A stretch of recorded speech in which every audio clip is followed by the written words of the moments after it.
পথন্বিতম তপ্ত জীবনম কবিবিরীহিতং কর্মসাবহম শ্রবণমঙ্গলম শ্রীমদাততম ভূমি গিরন্তি যে ভরিদা জনা। আমাদের সকলের আধ্যাত্মিক ত্রয়ী ভগবান শ্রীরামকৃষ্ণ পরমহংসদেব, আমাদের সকলের মা জগজ্জননী মা শারদা এবং যুগাচার্য বিশ্বন্যাসীর পদকমলে আমার আভূমি প্রণতি। এবং আজকের এই শুভ সন্ধ্যায় আমাদের অত্যন্ত পবিত্র এই পরম পুরুষ শ্রী শ্রী রামকৃষ্ণ সেবাশ্রমে উপস্থিত সবাইকে আমার অন্তরের শ্রদ্ধা এবং নমস্কার। আমরা গত 2 সপ্তাহ ধরে ভগবান শ্রীরামকৃষ্ণের যে অমৃত কথনের রূপ দিয়েছেন বইয়ের আকারে মাস্টারমশাই শ্রী শ্রী রামকৃষ্ণ কথামৃতর মধ্য দিয়ে মাস্টারমশাই মহেন্দ্রনাথ বৌদ্ধ, তার একটা বিশেষ, সব জায়গায় বিশেষ, কিন্তু এটা সবিশেষ এই কারণেই, কারণ 1883 সালের 11ই মার্চ ঠাকুরের দক্ষিণেশ্বরে যেদিনকে জন্মোৎসব পালন হচ্ছিল সেই অংশটি আমরা পড়ছিলাম এবং আজও সেই অংশেই আছি। আসলে এটা অ্যাকচুয়ালি যতটা পড়ার বিষয় তার থেকে আরো বেশি হচ্ছে, বিশেষত এই জন্মোৎসবের অংশটা 11ই মার্চ 1883 অংশটায়, সেটা মনে হয় ধ্যানের বিষয়।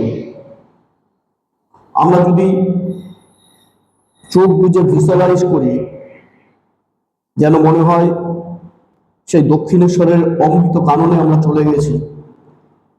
যেদিন ঠাকুর তার যে পার্শ্বদরা এবং ভক্তরা এসেছেন তাদের সাথে কিরকম লীলা করছিলেন, চোখের সামনে যেন আমাদের ভেসে উঠছে। শেষ করেছিলাম এই জায়গা থেকেই, ঠাকুরের অন্তর্দশা হয়েছে, ঠাকুরের অর্ধদশা হয়েছে, ঠাকুরের বাহ্য দশা হয়েছে। মনমোহন মিত্র এবং সেই সঙ্গে আরো অনেকেই কোন্নগর থেকে এসছে, তারা ভগবানের লীলা সংকীর্তন করছেন, খোল বাজাচ্ছেন। ঠাকুরও তাদের সাথে সাথে কখনো সেই সমাধিতে চলে যাচ্ছেন, পুরোপুরি অন্তর্দশা, বহির্বিশ্বের সাথে কোনো সম্পর্ক নেই। কখনো কখনো তার অর্ধ বাহ্যর দশা, তখন ঠাকুর প্রেমাবিষ্ট হইয়া তাদের সাথে নৃত্য করছিল। আবার কখনো কখনো মাস্টারমশাইয়ের ভাষায় শ্রী গৌরাঙ্গের মতো তার বাহ্য দশা। ঠাকুর তখন আর এই বাহ্য ভূমিতে নেই, ভক্তরা তাকে ঠাকুর যাতে পড়ে না যান জড়িয়ে ধরছিলেন। এবং এই করতে করতে ঠাকুর যখন বাহ্য অবস্থায় ফিরে আসলেন, ঠাকুর একটা পীতাম্বর অর্থাৎ পিত এবং অম্বর হলুদ রঙের একটা বস্ত্র পরেছিলেন। এবং আমরা ঠিক এই জায়গাটাই শেষ করেছিলাম যে তাকে সেই সময় যারা উপস্থিত ছিলেন আমরাও যেন দেখতে পাচ্ছি, পীতাম্বরধারী সেই আনন্দময় মহাপুরুষের জ্যোতির্ময় ভক্ত চিত্ত বিনোদন অপরূপ রূপ ভক্তরা দর্শন করিতেছেন। ঠাকুরের সেই হলুদ বস্ত্র পরে ঠাকুর খাটে বসে রয়েছে দক্ষিণেশ্বরের সেই ছোট ঘরটিতে। যে ভক্তরা উপস্থিত সবাই এক দৃষ্টে যেন ভগবান এই যুগের অবতারকে দেখছেন। সেই দেব দুর্লভ পবিত্র মোহন মূর্তি দর্শন করিয়া নয়নের তৃপ্তি হইল না। তারা এক অপরূপ দৃষ্টিতে ঠাকুরকে দেখেই যাচ্ছেন। ইচ্ছা আরো দেখি, আরো দেখি, সেই রূপসাগরে মগ্ন হয়ে এখানে শেষ করেছিলাম। ঠাকুর আহারে বসলেন, ভক্তরাও আনন্দে প্রসাদ পাইলেন। অর্থাৎ ভোরবেলা থেকে যা চলেছে করতে করতে দুপুরবেলা ঠাকুরেরা খেতে বসেছেন। তারপরের অংশ এই দুপুরের আহারের পর কি হলো, আজকে সেখান থেকে শুরু হচ্ছে। ভগবান শ্রীরামকৃষ্ণের অনন্যতা সারা পৃথিবীর মানুষ যেটা জানে, স্বামী বিবেকানন্দ যেটা শিকাগো ধর্মসভায় বলেছিলেন সর্বধর্ম সমন্বয়ের কথা, সেই অংশটাই ঠাকুর আজকে বলেছিলেন আমাদের কাছে মাস্টারমশাইয়ের মধ্যে দিয়ে। আহারের পর ঠাকুর শ্রীরামকৃষ্ণ ছোট্ট খাটটিতে বিশ্রাম করিতেছেন। ঘরের লোকের ভিড় বাড়িতেছে। শুরু করেছিলাম যখন যখন আমরা দেখেছিলাম 5 জন 6 জন ছিল, এবার ঠিক ঠিক করছে ভিড়। বাহিরের বারান্দাগুলো লোকে পরিপূর্ণ। ঘরের মধ্যে ভক্তরা মেঝেতে বসিয়া আছেন ও ঠাকুরের দিকে এক দৃষ্টে চাহিয়া আছেন। কেদার, সুরেশ, রাম, মনমোহন, গিরীন্দ্র, রাখাল, ভবনাথ মাস্টার ইত্যাদি অনেকে ঘরে উপস্থিত। রাখালের বাপ আসিয়াছেন, তিনিও ওই ঘরে বসিয়া আছেন। মানে ব্রহ্মানন্দের স্বামী, ব্রহ্মানন্দের বাবা এসেছেন, তিনি ধান্নার জন্য এসেছেন, সেটা পরের দিনকে আমরা দেখব। তিনি ওই ঘরে বসে আছেন। একটি বৈষ্ণব গোস্বামীও এই ঘরে উপবিষ্ট। ঠাকুর তাহাকে সম্বোধন করিয়া কথা কইতেছেন। গোস্বামীদের দেখিলেই ঠাকুর মস্তক অবনত করিয়া প্রণাম করিতেন, কখনো কখনো সম্মুখে সাষ্টাঙ্গ হইতেন। ভাবা যায় না ভগবান শ্রীরামকৃষ্ণ, যিনি রাম শ্রীকৃষ্ণের একই রূপ, সেই ভগবান শ্রীরামকৃষ্ণ গোস্বামীরা যে এসছেন তাদের তো নমস্কার করছেনই না, একদম সাষ্টাঙ্গের সঙ্গে নমস্কার করছেন। ভাবা যায় না কতটা অহং শূন্য মানুষ ছিলেন আমাদের ভগবান শ্রীরামকৃষ্ণ। ওই গোস্বামীকে বলছেন, আচ্ছা তুমি কি বলো, উপায় কি? গোস্বামী, আজ্ঞা নামেতেই হবে, কলিতে নাম মাহাত্ম্য। শ্রীরামকৃষ্ণ, হ্যাঁ, নামের খুব মাহাত্ম্য আছে বটে, তবে অনুরাগ না থাকলে কি হয়? ঈশ্বরের জন্য প্রাণ ব্যাকুল হওয়া দরকার। শুধু নাম করে যাচ্ছি, কিন্তু কামিনী কাঞ্চনে মন রয়েছে, তাতে কি হয়? বিছে বা ডাকুর কামড় এমনি এমনি মনতে সারে না, ঘুটে ভাবরা দিতে হয়।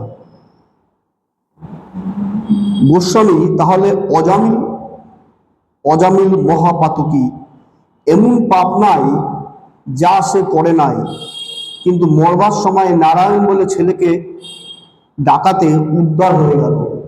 শ্রীরামকৃষ্ণ হয়তো অজামিলের পূর্বজন্মে অনেক কর্ম করা ছিল, আর আছে যে সে পরে তপস্যা করেছিল।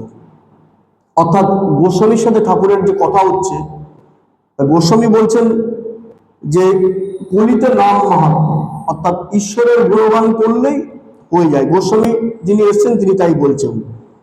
ঠাকুর বলছেন শুধু নাম মাহাত্ম্য তো আছেই, রাম রাম রাম রাম নাম তো আছেই, কিন্তু অনুরাগ না থাকলে হবে না। মানে সেই নামের সাথে যদি ভালোবাসা না থাকে, নামটা যদি মেকানিক্যাল হয়ে যায়, ওই যন্ত্রের মাধ্যমে হরিনাম যোগ করলে হবে না। শুধু নাম করে যাচ্ছি, কিন্তু কামিনী কাঞ্চনের মন, তাতে কিছুই হবে না। এবার মাস্টারমশাই লিখেছেন কি সুন্দর ঠাকুরের উদাহরণ, বলছে বিছে বা ডাকুর কামড় এমনি মনকে সারে না, ঘুটের ভাবনা দিতে হয়। যদি বিছে যদি বা শুয়োপোকা যদি ধরে হবে, আমরা তো সবাই জানি এই ঘুটে দিলে ওটা খসখসে কি আগে ভুলে গেছি কি পাতা জড়লে আস্তে আস্তে সেই উঠে যায়, ওটা ঠিক তাই বলছে, ওতে কিছু হবে না, ঘুটের ভাবনা দিতে হবে। এবার ওই গোস্বামী যিনি বলছেন, তিনি বলছেন তাহলে অজামিল মহাপাতকী, কিন্তু তার কি করে উদ্ধার হলো? আসলে এই অজামিল হচ্ছে মহর্ষি ব্যাসদেবের যে শ্রী ভগবত আছে, তার যে 12টা চ্যাপ্টার আছে, সে 12টা চ্যাপ্টারের মধ্যে ষষ্ঠ পর্বে একটা গুরুত্বপূর্ণ চরিত্র ছিল অজামিল। অজামিল কৌরজে জন্মগ্রহণ করেছিল। সে কৌরজের একজন ব্রাহ্মণ পরিবারের মানুষ ছিল, অতি অমায়িক ছিলেন, সাত্ত্বিক ছিলেন। কিন্তু কি হলো, তার পাপস্করণ হলো। সে একবার বন থেকে যজ্ঞের কাঠ, যজ্ঞ ডুমু এইসব সংগ্রহ করে ফিরছিলেন। ঠিক সেই সময় একজন মহিলার দৃষ্টিতে পড়ে যান তিনি। সে মহিলা ভালো ছিলেন না, সেখানে অন্য একটা শব্দ আছে, আমি আর বলছি না। এবং তার রূপে সৌন্দর্যে সেই যে ব্রাহ্মণ যিনি ছিলেন, বিনিয়োগী ছিলেন, সেই অজামিল মুগ্ধ হয়ে গেলেন, তাকে বিয়ে করে দিলেন। তার যে নিজের যে ব্রাহ্মণী, তার কথা সে ভুলে গেল। তাদের 10খানা সন্তান হয়েছিল। এই 10 সন্তানের মধ্যে সবচেয়ে ছোট যে সন্তান, সে হচ্ছে নারায়ণ। তাই বলছে অজামিল মহাপাতকী, এমন পাপ নাই যা সে করে নাই। কিন্তু মরবার সময় নারায়ণ বলে ছেলেকে ডাকাতে উদ্ধার হয়ে গেল। তার যখন জীবনের বাতি নেমে যাচ্ছে, যখন যমরাজ বিভৎস কুৎসিত দেখতে 3জন যমদূতকে তাকে পাঠিয়েছিল নরকে নেওয়ার জন্য, তখন অজামিল তার ছোট ছেলে ভগবান নারায়ণকে ডাকলো। নারায়ণ ব্রহ্মার দূতকে পাঠালেন। এবার দুধের মধ্যে লড়াই হলো, আলটিমেটলি রায় হলো। অনেক কাহিনী। অজামিলের যে উদ্ধার হয়ে গেল অজামিলের। তাই বলছে এখানে যে মহাপাতকী অজামিল তার উদ্যত্ত হয়ে গেল, সেটা কি করে হলো? এবার ঠাকুর শ্রীরামকৃষ্ণ বলেছেন, হয়তো অজামিলের পূর্বজন্মে অনেক কর্ম করা ছিল। সত্যি তো তাই, কথামৃতে আগেও আছে। একজন গাছতলায় বসে আসন পেতে সে ভগবানকে ডাকা শুরু করলো। ভগবান তো আসা দূরের কথা, বাঘ এসে তার ঘাটটি তুলে নিয়ে, তার ঘেটিটা করে বাঘ নিয়ে চলে গেল। আর সেই দেখে ওই গাছের মাথায় আরেকজন বসেছিল। এবার তারপরে কিছুক্ষণ পরে সে নিচে নেমে আসলো। নিচে নেমে এসে ওই যে আসন ছিল, সেই আসনে বসে সে আবার দেখি তো আমি কি করি, চোখ বুঝতে না বুঝতেই ভগবান নারায়ণ এসে তাকে দেখা দিল। বলে তোমার বৎস, তোমার সাধনায় আমি মগ্ন হয়েছি, বলো তুমি কি বর চাই। সে বলল, বর তো আমি চাবই, কিন্তু আমার মনে একটা প্রশ্ন, ভগবান আমি কিছুই করলাম না, একজন এসে আসন পেতে অনেকক্ষণ বসলো, তাকে বাধা নিয়ে গেল, আর আমি কিছুই করলাম না, আমি জাস্ট ওই আসনে বসলাম, আমাকে আপনি বর দিতে চলে এসেছেন। তখন ভগবান বলছে, তুমি জানো না এই জন্মের আগে তুমি কত জন্ম গ্রহণ করেছিলে, এবং তখন তুমি তোমার ভালো কাজ করতে করতে আজকে এই জায়গায় এসছো, তোমার একটু বাকি আছে, অর্থাৎ প্রারব্ধ, পূর্বজন্ম।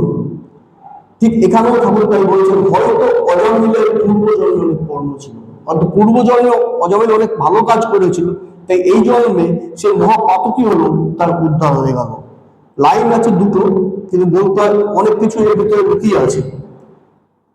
এরকমও বলা যায় যে তার তখন অন্তিম কাল, হাতিকে নাইয়ে দিলে কি হবে, আবার ধুলা কাদা মেখে যে কে সেই। তবে হাতিশালায় ঢোকবার আগে যদি কেউ ঝুল ঝুলে যায় ও স্নান করিয়ে দেয়, তাহলে গা পরিষ্কার থাকে। বলছে হাতিকে স্নান করালো, স্নান করানোর পরে আবার হাতির গায়ে ওই নোংরা রেখে ঝুললে হাতি নোংরাই হয়ে গেল।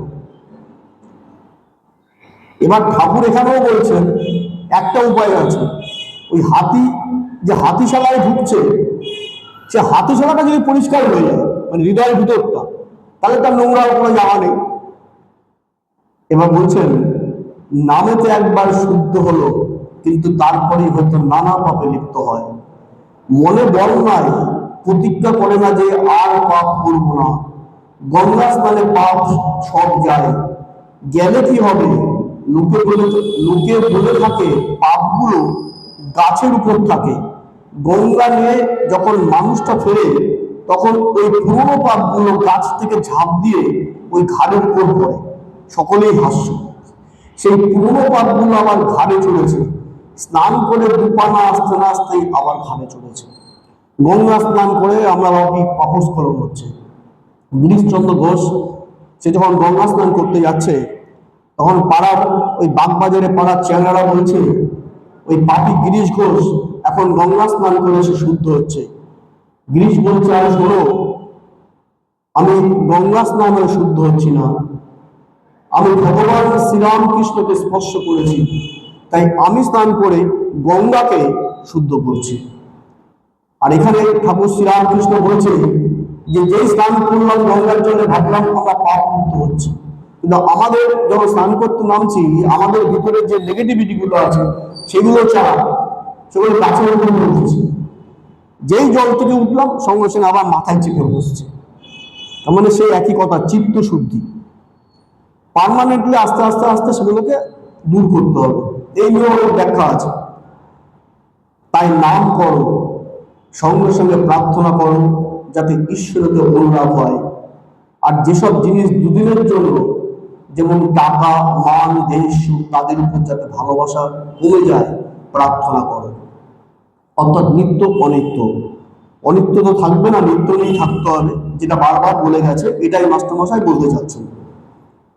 শ্রীরামকৃষ্ণ গোস্বামীর প্রতি আন্তরিক হলে সব ধর্মের ভিতর দিয়ে ঈশ্বরকে পাওয়া যায়। বৈষ্ণবরাও ঈশ্বরকে পাবে, শাক্তরাও পাবে, বেদান্তবাদীরাও পাবে, ব্রহ্মজ্ঞানীরাও পাবে, আবার মুসলমান, খ্রিস্টান এরাও পাবে। আন্তরিক হলে সবাই পাবে। কেউ কেউ ঝগড়া করে বসে, তারা বলে আমাদের শ্রীকৃষ্ণকে না বুঝলে কিছুই হবে না, কি আমাদের মা কালীতে না বুঝলে কিছুই হবে না, আমাদের খ্রিস্টান ধর্মকে না নিলে কিছুই হবে না। এসব বুদ্ধির নাম মতুয়ার বুদ্ধি, অর্থাৎ আমার ধর্মই ঠিক আর সকলের মিথ্যা। এ বুদ্ধি খারাপ। ঈশ্বরের কাছে নানা পথ দেওয়া পৌঁছানো যায়, যেটা শুরুতেই বলছিলাম, সর্বধর্ম সমন্বয়ের কথা। এটাই ভগবান শ্রীরামকৃষ্ণের অনন্যতা। ঠাকুর কথামৃতের আগেই আছে, এক জায়গায় বলেছিলেন যে সবাই মনে করে আমার ঘড়ি ঠিকঠাক চলছে, আসলে কারোর ঘড়ি ঠিকঠাক চলে না। ঠাকুর বলেছিলেন সব ধর্মই সমান, সব তত্ত্বেই সেই পরম তত্ত্ব লুকিয়ে আছে। ঠাকুর তার দীর্ঘ 12 বছরের সাধনরত জীবনের মধ্যে দিয়ে এটাই উপলব্ধি করেছিলেন। তিনি ভৈরবীর কাছ থেকে তন্ত্র সাধনায় দীক্ষিত হয়েছিলেন। তিনি তোতাপুরীর কাছ থেকে সন্ন্যাস ধর্মে দীক্ষিত হয়েছিলেন। তিনি এক সুফির কাছ থেকে মুসলিমরা কিভাবে ধর্মাচরণ করে শিখেছিলেন। শম্ভুচরণ মল্লিকের কাছ থেকে খ্রিস্টান ধর্মের ধর্মাচরণ শিখেছিলেন। তিনি সবকিছু শেখার পরে ঠাকুর বুঝলেন যত মত তত পথ। সেই পরম তত্ত্বের কথা, নদী যেখান থেকেই আসুক, সব নদীর গতিপথ সেই কোথায়, সেই সাগরে গিয়ে মিশেছে। আমরা পুকুরের চারপাশে তাকে যাই বলি, জলই বলি, ওয়াটারই বলি, পানি বলি, অ্যাকোয়া বলি, সে তো একই জিনিস, হাইড্রোজেন আর অক্সিজেনের মিশ্রণ। আমরা ইট দিয়ে উঠি ছাদে, অথবা লিফট দিয়ে উঠি, অথবা কাঠের সিঁড়িতে উঠি, আমাদের মূল লক্ষ্য ওই ছাদে ওঠা পরম তত্ত্ব। কিন্তু আমরা মূর্খ, আমাদের চিন্তাধারা সেই মতুয়ার বুদ্ধির মতো। আমরা বলি আমরাই ঠিক, আসলে আমরা কেউ ঠিক নাই। তার জন্যই ভগবান শ্রীরামকৃষ্ণ তার যে যন্ত্র দুই ইন্দ্র, নরেন্দ্র আর মহেন্দ্রকে নিয়ে এসেছিলেন। তিনি নরেন্দ্রকে নিয়ে এসেছিলেন এই জন্যই, তাকে যন্ত্র করে তিনি তাকে বার্তা বহন করে বিশ্বের দরবারে ওই শিকাগো ধর্মসভায় পৌঁছেছিলেন সেই কথায় যে আমরা ভারতবাসীরা শুধু সব ধর্মকে সহ্যই করি না, সব ধর্মকে সত্য বলে মনে করি। সর্বধর্ম সমন্বয়ের বার্তা দিয়েছিলেন ভগবান শ্রীরামকৃষ্ণ সেই স্বামী বিবেকানন্দের মাধ্যমে। আবার কেউ কেউ বলে ঈশ্বর সাকার, তিনি নিরাকার নন। এই বলে আবার ঝগড়া, যে বৈষ্ণব সে বেদান্তবাদীর সঙ্গে ঝগড়া করে, কেউ বলছে সাকার, কেউ বলছেন নিরাকার। যদি ঈশ্বর সাক্ষাৎ দর্শন হয় তাহলে ঠিক বলা যায় যে দর্শন করেছে, সে ঠিক জানে ঈশ্বর সাকার আবার নিরাকার, আরো তিনি কত কি আছেন তা বলা যায় না। মানে কি অদ্ভুত অদ্ভুত উদাহরণ, মানে সবাই আমরা জানি কতকগুলো কানা একটা হাতির কাছে এসে পড়েছিল। একজন লোক বলে দিলে এই জানোয়ারটির নাম হাতি। তখন কানাদের জিজ্ঞাসা করা হলো হাতিটা কিরকম। তারা হাতির গা স্পর্শ করতে লাগলো। একজন বললে হাতি একটা থামের মতো। সে কানাটি বলল কেবল হাতির পা স্পর্শ করেছিল সে কানাটি অ্যাকচুয়ালি। আর একজন বললে হাতিটা একটা কুলোর মতো। সে কেবল একটা কানে হাত দিয়ে দেখেছিল। এইরকম যারা সুরে কি পেটে হাতে দিয়ে দেখেছিল তারা নানা প্রকার বলতে লাগলো। তেমনি ঈশ্বর সম্বন্ধে যে যতটুকু দেখেছে সে মনে করছে ঈশ্বর এমনি, আর কিছু নয়। আর বলার বিষয় নেই, সবাই বুঝে গেছে। মানে আমাদের জ্ঞানের এত লিমিটেশনস, আমরা সেই জ্ঞান দিয়েই ভাবি সব জানতাম, তাই আমরা আমাদের মতন ব্যাখ্যা করি। বিষয় তো তাই না। একজন হাতি দেখছে, সে কানা, তা হাতির ওই একটা পা ধরেছে মোটা, ভাবছে হাতি হচ্ছে থামের মতো, একজন কান ধরেছে হচ্ছে কুলের মতো। আসলে তাই না, হাতি হচ্ছে combination of all this audience, সবগুলো একটু সংমিশ্রণ হচ্ছে হাতি। কিন্তু সব দেখেনি, একটু দেখেছে, সাকার না নিরাকার নিয়ে মারপিট করে যাচ্ছে। একজন লোক বাহ্য থেকে ফিরে এসে বলল গাছতলায় একটা সুন্দর লাল গিরগিটি দেখে এলো। আর একজন বললে আমি তোমার আগে সেই গাছতলায় গিয়েছিলুম। লাল কেন হবে, সে সবুজ, আমি সচক্ষে দেখেছি। আর একজন বললে ও আমি বেশ জানি, তোমাদের আগে গিয়েছিলুম, সে গিরগিটি আমিও দেখেছি, সে লালও নয় সবুজও নয়, সচক্ষে দেখেছি নীল। আর দুইজন ছিল, তারা বললে হলদে পাঁচটে নানা রং। শেষে সব ঝগড়া বেঁধে গেল। সকলে জানে আমি যা দেখেছি তাই ঠিক, ওই আমার ঘড়ি ঠিক চলছে। তাদের ঝগড়া দেখে একজন লোক জিজ্ঞাসা করলেন ব্যাপার কি, আসলে সেই অ্যাকচুয়ালি দেখেছে। যখন সব বিবরণ শুনলে তখন বললে আমি ওই রাস্তায় গিয়ে থাকি, আর ওই জানোয়ার কি আমি চিনি, তোমরা প্রত্যেকে যা দেখেছ তা সবই সত্য। ও গিরগিটি কখনো সবুজ, কখনো নীল, এইরূপ নানা রং। আবার কখনো দেখি একেবারে কোনো রং নাই, নির্গুণ, অর্থাৎ সাকারও বটে নিরাকারও বটে। এবার গোস্বামীর প্রতি, তা ঈশ্বর শুধু সাকার বললে কি হবে? তিনি শ্রীকৃষ্ণের নাই মানুষের মতো দেহ ধারণ করে আসেন, এও সত্য। নানা রূপ ধরে ভক্তকে দেখা দেন, এও সত্য। আবার তিনি নিরাকার, অখণ্ড সচ্চিদানন্দ, এও সত্য। বেদে তাকে সাকার নিরাকার দুই বলেছে, সগুণও বলেছে, নির্গুণও বলেছে। কেশবচন্দ্র সেন যখন চেলাচরণদের কাছে পাঠালেন ঠাকুরের কাছে, সে তো সহজে মেনে নেয়নি। যাকে কেশবচন্দ্র সেন যখন ঠাকুরের কাছে প্রথম আসলেন, ঠাকুর তাকে বললেন তুই এক ভালো দিনই এসছেন, ওই মন্দিরে মা ভবতারিণী আছে, তাকে গিয়ে প্রণাম করে এসো। কেশব সেন বললেন আমরা তো ব্রহ্মবাদী, আমরা তো মূর্তিকে বিশ্বাস করি না। ঠাকুর বললেন জানি তোমরা ব্রহ্মবাদী, ঠিক আছে, তা কেশব তুমি যে সেই সমুদ্র পথে কালা পানিতে যে ডুবে গেছো, কি মনে করছো? বলে কেন, জাহাজে করে গেছি। বলে সমুদ্রের জল যদি ঢেউ যদি না উঠত তাহলে কি হতো? সেটা ব্রহ্ম। আর সমুদ্র জলে ঢেউ উঠছে বলে সেটা তোমার কি? সেটা হচ্ছে মা ভবতারিণী। তবে যাই বলবো তাই মা ভবতারিণী। এবার দূরের যে পূর্বের যে বারান্দা, সেখানে বিকালের শেষে সূর্য আস্তে আস্তে দিকচক্রের অস্ত যাচ্ছে। এবার দূরে যে সূর্য দেখছো লাল টকটকে, ওটা তো ছোট দেখছো, ওটা কি ছোট? এসব বলছে না, ওটা আসলে ছোট না, ওটা অনেক দূরে, এবং আমাদের আই ক্যাপাসিটির বাইরে বলে ছোট মনে হচ্ছে।